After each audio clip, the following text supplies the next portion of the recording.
Is perhaps looming freedom, where the state now has 14 days to prefer charges against controversial preacher Paul Mackenzie, with senior resident magistrate Yusuf Abdallah Shikanda sitting at Shanzu Law Courts now warning that he will set Mackenzie and 28 other suspects free if the ultimatum lapses. Mwege William has the details. Controversial preacher Paul Mackenzie's days behind bars could come to an end if an ultimatum set by a magistrate lapses.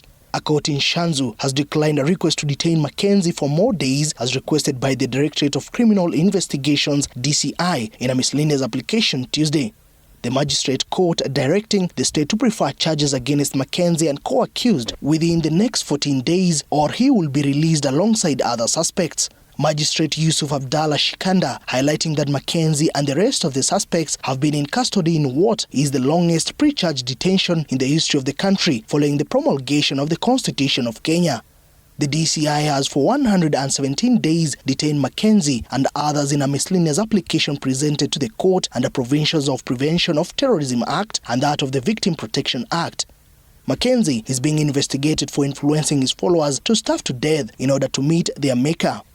The magistrate cautioned that the time earlier granted to the state was sufficient time within which the pending investigations ought to have been completed. In June of last year, Interior Cabinet Secretary Kithure Kindiki declared that Mackenzie will never be released from prison. Kindiki asserted that even if the court were to grant Mackenzie freedom, he will be reincarcerated. The CS criticized the judiciary for what he perceived as releasing criminals under the guise of respecting the Constitution.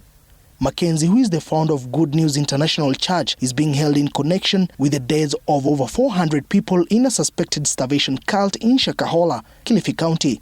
More than 429 people have been confirmed dead in connection with the cult so far, with over 600 people still reported missing.